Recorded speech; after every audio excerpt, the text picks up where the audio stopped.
오늘 빌립보서 강의 6번째 시간입니다. 우리는 지난주에 우리의 모범 예수 그리스도라는 제목으로 말씀을 나누었습니다.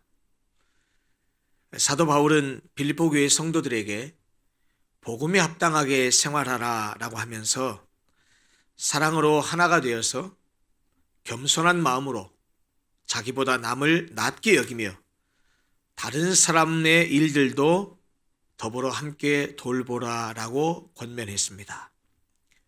그리고 이어서 너희는 이 마음을 품으라 곧 그리스도 예수의 마음이니 라는 말씀으로 그리스도 예수의 마음을 품으라고 하면서 그의 삶의 모습을 가르쳐 주셨습니다. 특히 예수 그리스도의 겸손과 절대적인 순종의 모습을 가르쳐 주셨습니다. 예수 그리스도의 마음을 품고 예수 그리스도를 닮아서 겸손하게 행하고 순종하는 것이 빌립보 교회의 불화와 갈등의 문제를 해결할 수 있는 길이라고 믿었기 때문에 바로 예수 그리스도를 모범으로 제시했었던 것입니다. 오늘 이어지는 본문의 말씀 2장 12절부터 18절 우리가 함께 읽었는데요. 오늘 우리가 나눌 이 말씀은 지난주 우리가 살펴보았었던 바로 이 오늘 본문의 앞에서 제시한 그리스도의 모범적인 삶의 근거에서 성도들이 하나님과의 관계에서 마땅히 가져야 될 실제적인 행동과 노력에 관해서 바울이 빌립보 교회 성도들에게 권면하는 내용입니다. 오늘 본문의 말씀을 보면 맨 먼저 그러므로라는 이 인과관계를 나타내는 단어로 시작을 합니다. 이 인과관계의 단어는 지난주에도 말씀을 드렸지만 앞부분과 뒷부분을 원인과 결과로 이어주는 말씀이거든요. 그래서 오늘 본문의 말씀도 사실은 본문과 이전 단락을 인과관계로 그렇게 시작을 하고 있습니다. 무슨 말이냐면 바로 앞단락에서 말한 대로 예수님의 겸손과 순종의 삶을 모범으로 보여주셨는데 이 보여주신 예수님의 그러한 모범적인 삶대로 빌립보 교회 성도들 너희들도 예수님의 본을 따라서 겸손과 순종의 삶을 통해서 복음에 합당한 생활을 하라라는 말로 이어가기 위해서 그러므로라는 말로 시작을 합니다.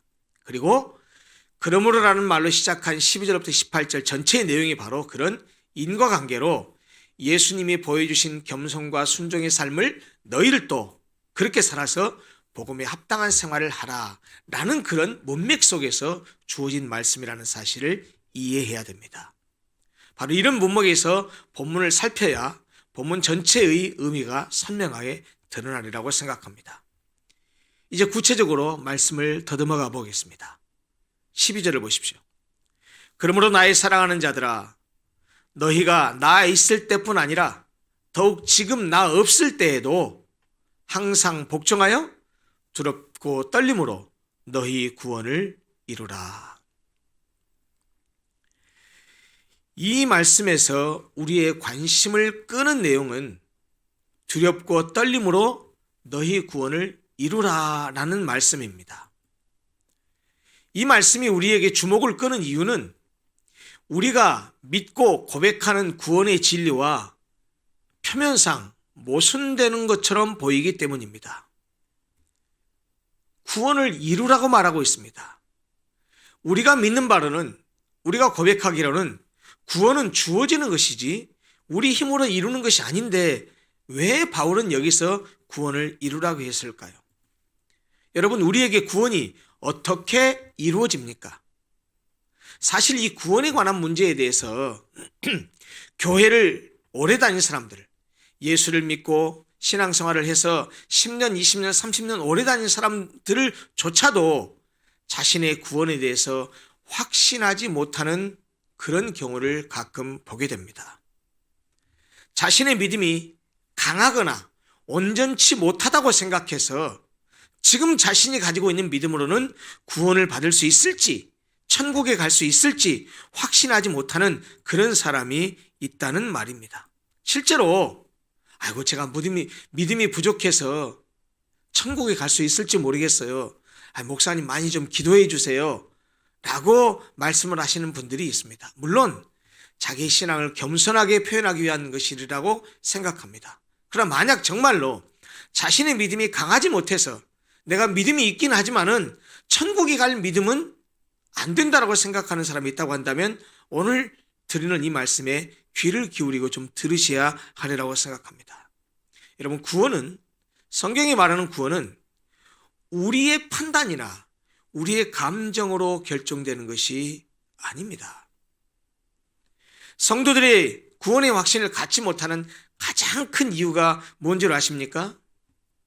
구원을 받으려면, 천국에 가려면 믿음이 완벽해야 한다는 생각을 가지고 있기 때문입니다. 여러분, 물론 믿음이라고 하는 것은 강하면 강할수록, 완벽하면 완벽할수록 좋은 것이지요. 약한 믿음을 갖는 것보다 강한 믿음을 갖는 것이 좋고, 불완전한 믿음을 갖는 것보다는 완전한 믿음을 갖는 것이 좋겠지요. 그러나 구원받는 믿음은 그 믿음이 크냐, 강하냐, 완벽하느냐의 문제가 아닙니다.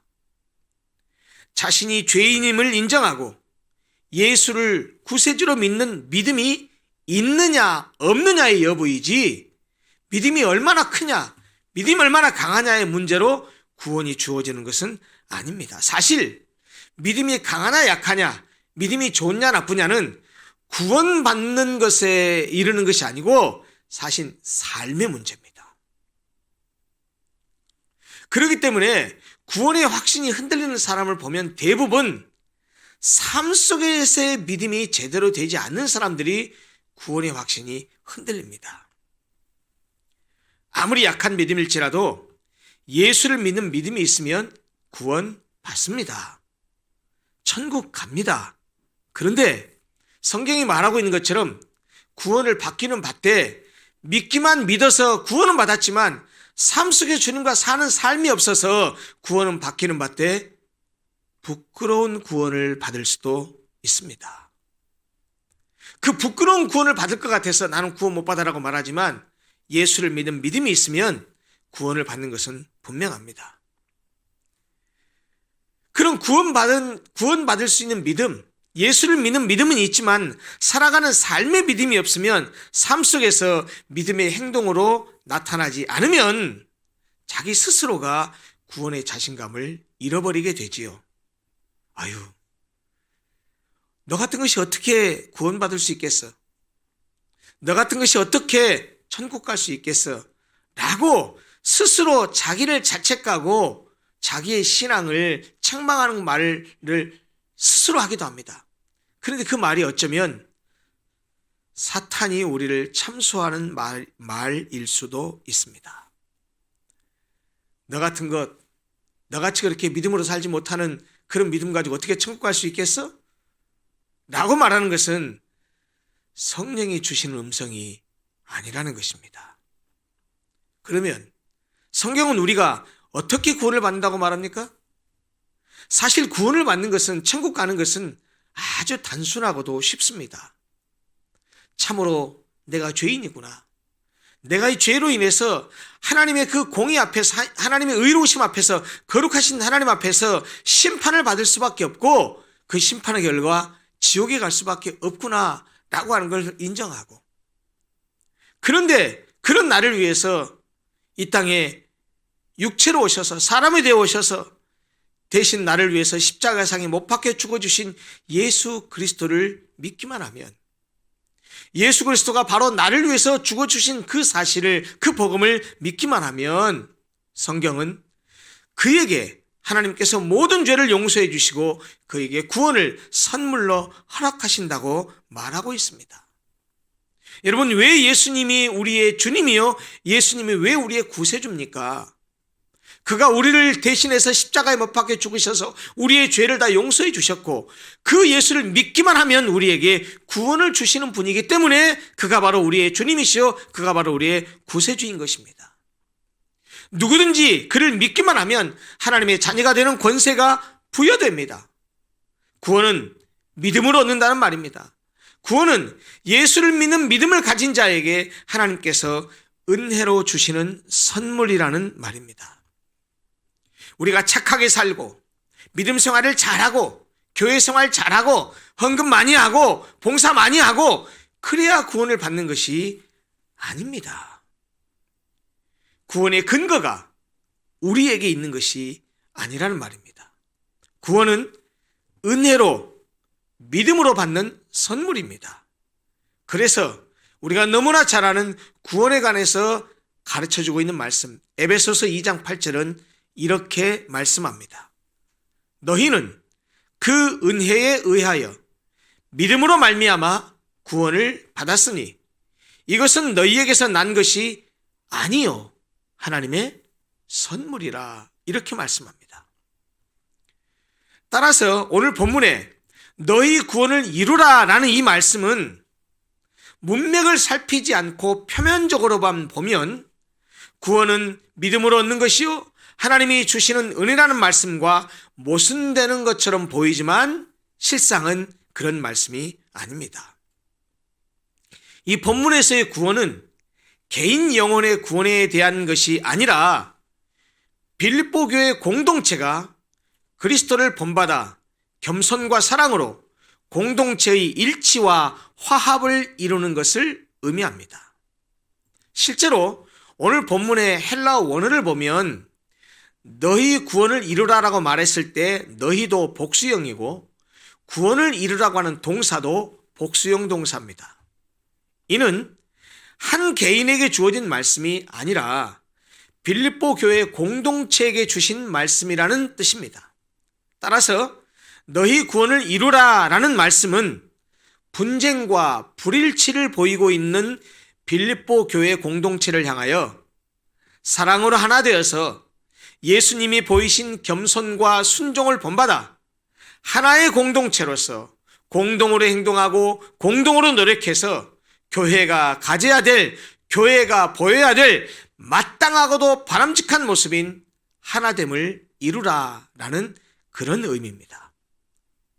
더구나 여기에 쓰인 이루라라고 하는 헬라어 단어는 주로 바울 서신에만 나타나는 어휘인데요. 무엇의 새로운 시작을 가리키는 것이 아니라 이미 행해지고 있는 일을 계속해서 완성해가는 것을 의미하는 단어입니다. 다시 말해서 구원을 이루라라고 하는 이 명령은 네 능력으로 구원을 성취해라. 구원이라고 하는 것이 없는데 네가 이루어야 된다. 네가 성취해라. 네 스스로 구원을 완성해가라 라는 의미가 아니라 이미 하나님이 너에게 구원을 선물로 주셨으니까 그 구원을 책임 있게 네가 온전히 완성해라 라는 그런 의미입니다. 다시 말하면 이미 구원받은 성도로서 구원에 합당한 삶을 살아내라. 마땅히 보여야 할 교회 공동체의 영적인 건강을 이루라 라는 뜻이라는 말입니다. 달리 표현하면 구원에 합당한 도덕적 삶을 통해서 구원받은 자의 성숙하고 성화된 모습을 드러내서 영적으로 건강한 공동체가 되어라 라는 그런 말이라는 뜻입니다. 여러분, 한 개인의 구원도 자신의 능력과 노력으로 이룰 수 있는 것이 아니라 하나님이 주시는 은혜의 선물이듯이 두렵고 떨림으로 이루어야 될 빌립보 교회의 구원도 그들 자신의 노력으로 가능한 것이 아니라는 사실은 12절 다음에 바로 이어지는 13절에 선명하게 드러납니다. 13절에 뭐라고 말씀하십니까? 너희 안에서 행하시는 이는 하나님이시니 자기의 기쁘신 뜻을 위하여 너희에게 소원을 두고 행하게 하시나니 라고 말씀하고 있습니다. 그렇습니다. 하나님은 믿는 자들 안에서 행하십니다. 믿는 자들 안에 오셔서 믿는 자들 안에서 그의 행하심을 역사하십니다. 그의 뜻을 이루어내십니다. 두렵고 떨림으로 너희 구원을 이루라고 하셨는데 우리가 구원을 이루도록 하시는 분도 바로 하나님이시라는 말입니다. 우리가 구원을 이룰 수 있는 것은 우리 속에 행하시는 하나님이 계시기 때문입니다. 하나님은 우리 개인에게 구원에 합당한 삶을 살고자 하는 의지를 주실 뿐 아니라, 그래서 우리로 하여금 우리의 구원을 이루도록 하실 뿐 아니라 교회 공동체에게도 교회가 하나됨을 이루어야 한다는 의지를 주십니다. 그리고 그 의지를 이룰 수 있는 힘도 그 교회 공동체에 주십니다. 앞 12절에서 구원을 이루라 라는 이 명령을 통해서 바울은 인간편의 책임을 강조하는 것처럼 그렇게 말씀하셨습니다. 그리고 여기 13절에서는 그렇게 할 수 있는 모든 근거가 바로 하나님의 역사하심에 있다라고 하는 사실을 또 강조하고 있습니다. 이 12절과 13절의 말씀을 함께 보면 구원이라고 하는 것은 우리의 책임과 함께 하나님의 은혜를 통해서 이루어진다는 것을 알 수 있습니다. 우리의 의지나 노력만으로 구원을 이룰 수 있는 것이 아니라는 말입니다.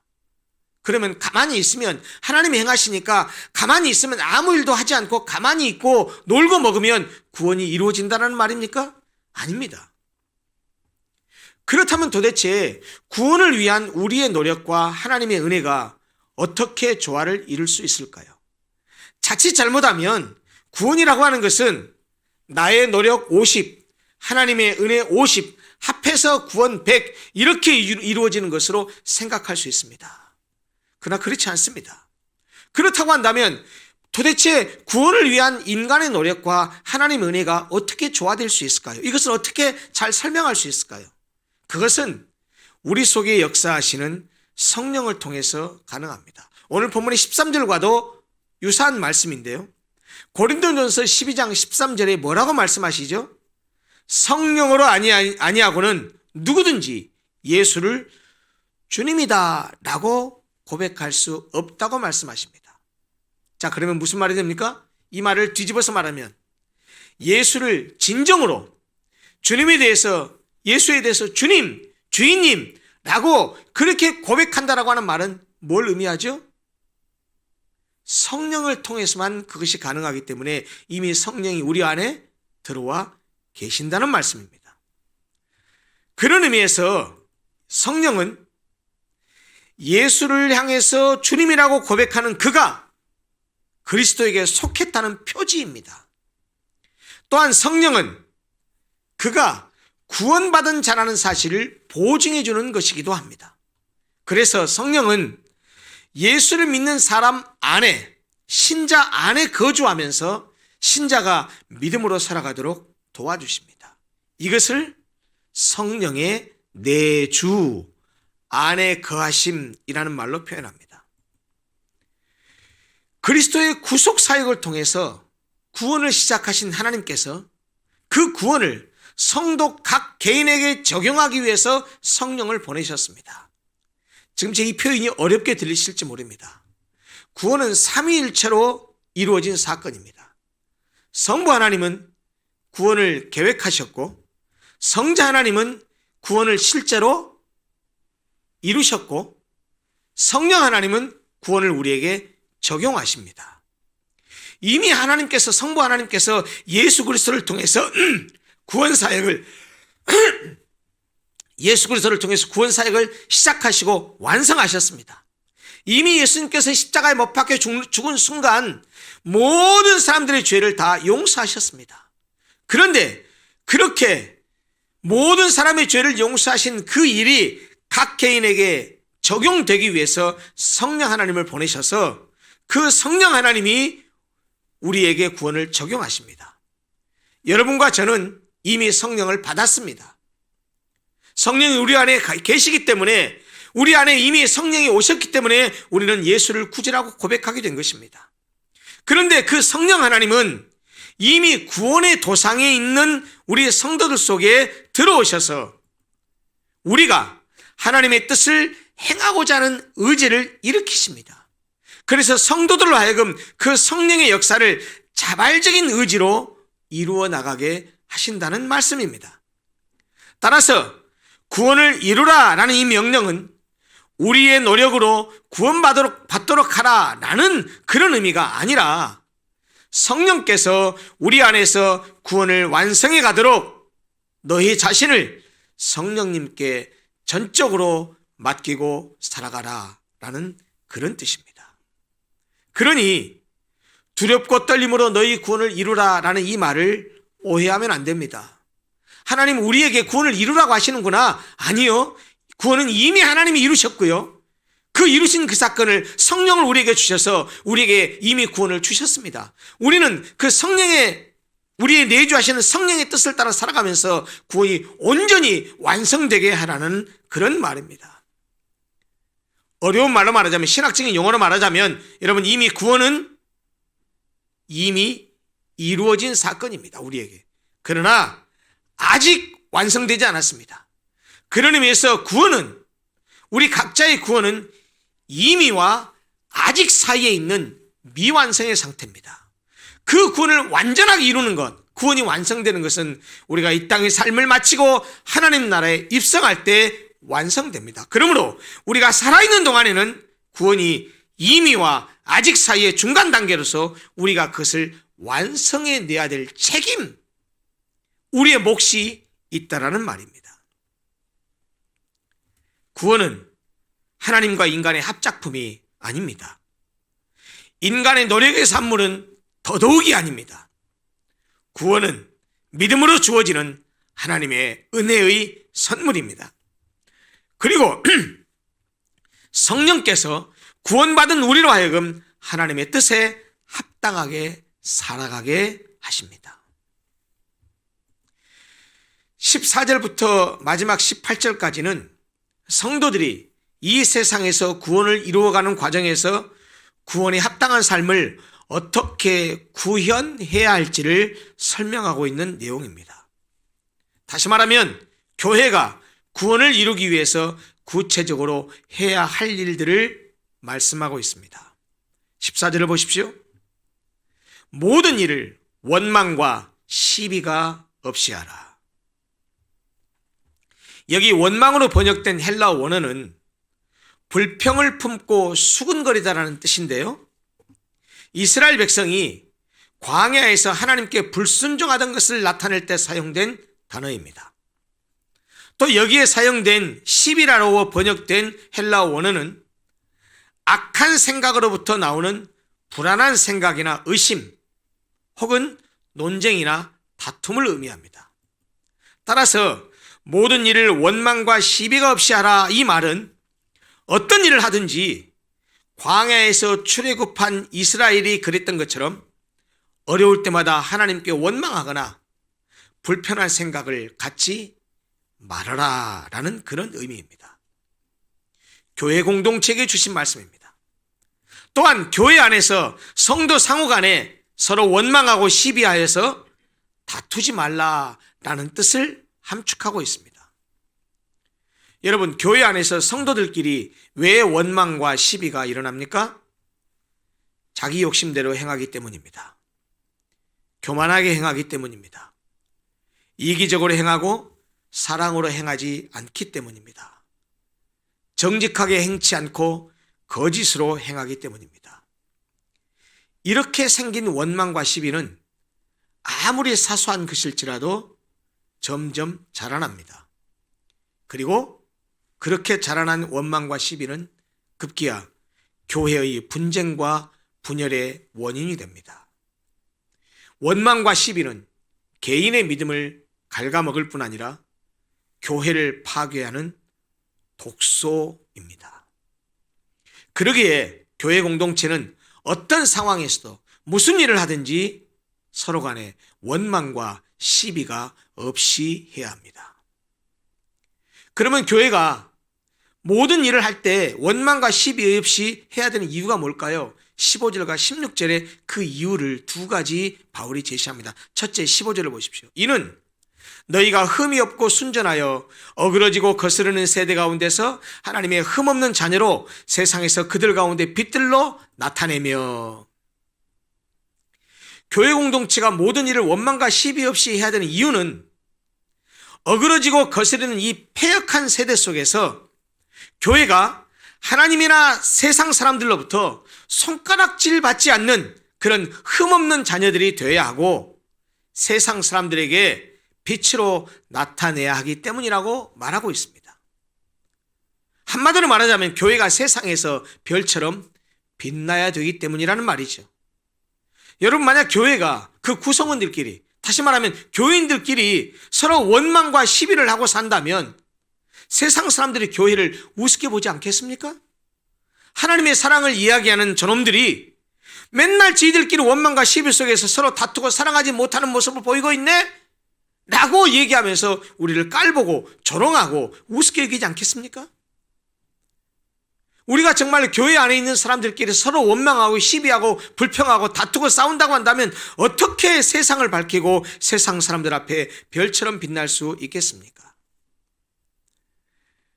교회가, 그리스도인들이 세상 속에서 별처럼 빛날 수 있는 길은 그리스도인이, 우리 교회가 세상과 달라야 합니다. 본문에 있는 말씀처럼 우리가 흠이 없고 순전한 사람들이 되어야 됩니다. 우리가 서로 사랑으로 하나 되어야 됩니다. 그래야 어두운 세상을 밝힐 수 있습니다. 또 16절을 보십시오. 생명의 말씀을 밝혀 나의 다름질이 헛되지 아니하고 수고도 헛되지 아니하므로 그리스도의 날에 내가 자랑할 것이 있게 하려 함이라.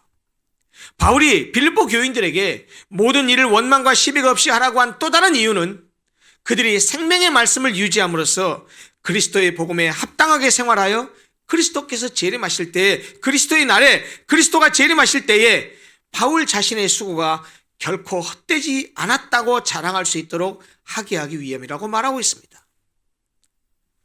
여러분, 교회 공동체가, 교회 공동체 구성원들이 하나님의 말씀을 붙들고 살아간다고 한다면 그것은 그 말씀을 가르친 사역자의 수고가 헛되지 않았음을 의미합니다. 그것은 동시에 그렇게 말씀을 가르친 사역자에게는 큰 자랑이요 기쁨이 될 것입니다. 여러분, 실제로 저도 목회를 하면서 어떨 때 가장 기쁘고 어떨 때 교인들이 자랑스럽고 대견하냐면 성도들이 말씀 붙들고 살아가고자 할 때, 성도들이 말씀을 통해서 변화된 삶을 살아갈 때 그때 가장 목회하는 보람이 있고 기쁨이 있고 행복합니다. 그리고 그 성도가 자랑스럽습니다. 저뿐 아니라 사역자라고 한다면 오직 자기가 인도하고 양육한 성도들이 복음에 합당한 생활을 하는 것을 보람이요 자랑거리로 여기지 않겠습니까?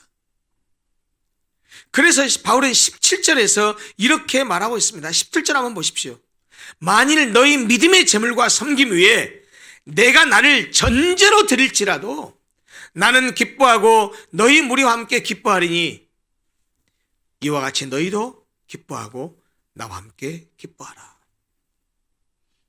바울은 빌립보 교인들이 복음에 합당한 생활을 하는 것을, 즉 하나님에 대한 믿음에 기초한 헌신적인 행위와 삶을 믿음의 재물과 섬김이라는 표현을 사용했습니다. 믿음의 재물, 여러분 믿음을 재물이라고 표현했습니다.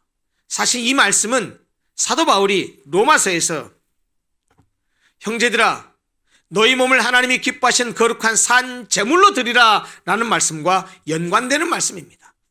우리가 삶을 통해서 믿음으로 살아가는 삶 자체가 바울은 뭐라고 말합니까? 그것이 바로 우리가 하나님께 드리는 제물이라고 말합니다. 지금 사도 바울은 두 번째, 왜 모든 일을 함에 있어서 원망과 시비가 없이 하라고 말했느냐? 두 번째 내용이 내가 너희들로 인해서 기뻤으면 좋겠다라고 말하면서 이어서 뭐라고 말했냐면 너희들이 그렇게 복음에 합당한 생활을 하는 것, 하나님에 대한 믿음의 기초에서 헌신적인 행위와 헌신적인 삶을 사는 것, 그것을 믿음의 재물이라고 표현했습니다. 그 믿음의 재물과 섬김 위에다가 자신을 전제로 드릴 수 있다고 말하고 있습니다. 얼마나 기뻤으면 그럴까요? 그들이 말씀을 가르친 대로 얼마나 이렇게 순종하고 얼마나 그렇게 믿음의 삶을 살았으면 내가 너희들의 그 믿음의 재물과 섬김에 나 자신을 전제로 드려도 내가 기쁘겠다라고 말할까요? 여러분, 전제가 무엇입니까? 전제는 구약시대에 제사를 드릴 때 행하는 마지막 단계인데요, 제물 위에 또는 제단 밑부분에 포도주를 부어드리는 그런 제사 의식을 전제라고 말합니다. A drink offering, 영어로는 그렇게 말합니다. 포도주로 제물이나 제단 밑에 그렇게 뿌리는 것인데요, 자신을 전제로 드린다는 말이 무엇일까요? 이 말은 굉장히 무서운 말, 그리고 굉장히 깊은 의미를 함축하고 있는 말입니다. 바울이 자신을 빌립보 교인들의 믿음의 제물과 섬김 위에다가 전제로 드린다는 말은 아까 말씀드렸다시피 전제는 죽음을 수반하는 봉헌이거든요. 그러니까 바울이 자기 자신을 빌립보 교인들의 믿음의 제물과 섬김 위에 전제를 드린다라고 하는 말은 한편으로는 빌립보 성도들의 희생과 헌신 위에 자신의 죽음에 이르는 희생을 더하겠다는 의미입니다. 그리고 한 걸음 더 나아가면 빌립보 교회 성도들이 지금까지 자신을 위해서 그렇게 희생하고 헌신하고 돕고 복음을 위한 일에 함께 동역한 그 일에 대해서 내가 죽음으로 내 피로 전제로 드리게 돼서 너희들의 그 믿음으로 드린 제물을 완전하게 하겠다라는 그런 굉장히 엄숙한 표현이기도 합니다. 다른 한편으로는 자신의 피를 포도주로 드리겠다, 자신의 피를 전제로 드리겠다라는 이 말은 자신의 순교를 의미합니다. 바울 자신이 순교를 당할지라도 너희들에게 그렇게 믿음의 제물과 섬김 위에 내가 피를 뿌려 순교를 할지라도 나는 기뻐하고 기뻐할 것이다 라고 말합니다. 오죽 그들의 믿음의 삶의 행태들이 얼마나 예쁘고 아름다웠으면 내가 순교를 당할지라도 나는 그것을 위해서 기뻐하리라고 말할 수 있었겠습니까? 그러면서 동시에 빌립보 교인들에게도 자기와 함께 기뻐하라고 그렇게 말하고 있습니다. 이제 말씀을 마무리하면서 오늘 나눈 말씀들을 정리하려고 합니다. 오늘 사도 바울이 우리에게 명령형의 권면을 했습니다. 그 내용이 뭡니까? 나의 사랑하는 자들아, 항상 복종하여 두렵고 떨림으로 너희 구원을 이루라. 여러분, 우리가 이루어야 될 구원이 무엇입니까? 나 개인이 이루어야 될 구원은 무엇이며 우리 신앙 공동체인 로고스 교회가 이루어내야 될 구원은 무엇입니까? 아까 말씀드렸다시피 예수를 구주로 믿는 우리 각자도, 그리고 그들로 구성된 우리 교회도 이미 하나님의 은혜로 구원이라는 선물을 이미 받았습니다. 그러나 그 구원이 아직 완성되지는 않았습니다. 그 구원은 우리가 이 세상을 마치고 하나님 나라에 들어갈 때 완성됩니다. 따라서 지금 우리가 받은 구원은, 지금 우리가 가지고 있는 구원은 이미와 아직 사이에 놓인 미완성의 상태입니다. 따라서 우리는 이 땅에서 살아가는 동안 믿음으로 성숙하고 성화된 삶을 살아감으로써 우리의 구원을 이루어야 합니다.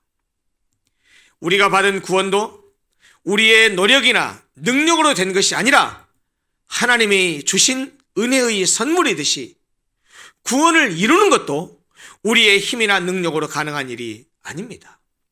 그것조차 우리 안에 계시는 하나님이 행하십니다. 그래서 우리 안에 들어오신 성령 하나님이 자기의 기쁘신 뜻을 위하여 우리에게 소원을 두고 행하게 하십니다. 따라서 우리는 우리 개인의 구원뿐만 아니라 교회 공동체의 구원을 이루기 위해서 성령의 인도를 따라 살아야 합니다. 원망과 시비를 버려야 합니다. 세상 사람들에게 손가락질 받지 않는 흠이 없고 순전한 그리스도인으로 살아가야 합니다. 사역자에게 자랑거리가 되는 그런 그리스도인이 되어야 합니다. 이것이 바로 우리가 두렵고 떨림으로 이루어야 될 교회 공동체의 구원입니다. 사랑하는 우리 로고스 교회 성도 여러분, 오늘 사도 바울이 우리에게 주신 명령의 그 말씀대로 우리 모두 두렵고 떨림으로 우리의 구원을 이루어 가십시다. 우리 모두가 사랑으로 하나 된 아름답고 건강한 교회 공동체를 이루어 가십시다. 그래서 어그러지고 하나님에 대해서 거스리는 이 세상에 대해서 자기밖에 모르고 자기를 위해서만 세상 사람들에게 아름답고 건강한 우리 교회 공동체의 모습을 보여줌으로써 인간은 모름지기 이렇게 살아가는 것입니다 라고 그들에게 성경적인 대안, 신앙적인 대안을 제시해 줍시다. 그것이 우리가 이 땅에서 이루어내야 될 우리의 구원의 모습입니다. 우리는 이미 하나님이 주신 은혜의 선물로 구원을 받았습니다. 그런데 왜 성경은 우리에게 두렵고 떨림으로 구원을 이루라고 말씀하십니까? 구원이라고 하는 것이 우리 자신의 능력으로, 우리 힘으로, 우리 능력으로 우리에게서 구원이 날 수 있다는 말이 아닙니다. 구원은 유일하게 하나님이 주신 은혜의 선물이요 믿음으로 얻을 수 있는 것입니다. 그런데 우리가 받은 그 구원은 삶의 모습을 통해서 거룩한 하나님 백성답게 살아가는 모습을 통해서 구원을 우리에게는 완성해 가야 될 책임이 우리에게 있습니다. 그래서 내가 구원받은 백성이라는 사실을 증명해 보여야 되고 내가 구원받은 백성이라는 사실을 세상 사람들에게 보여줌으로써 하나님 나라가 이런 것이요 하나님께 구원받은 백성의 삶이 이런 것이라는 사실을 보여줘야 될 책임과 의무가 우리에게 있는 것입니다. 그것이 우리가 이루어내야 될 구원의 모습입니다. 사랑하는 성도 여러분, 사도 바울은 우리에게 말씀하십니다. 빌립보 교회 성도들에게만 주신 말씀이 아니고 우리에게도 동일하게 말씀하십니다. 두렵고 떨림으로 너희 구원을 이루라.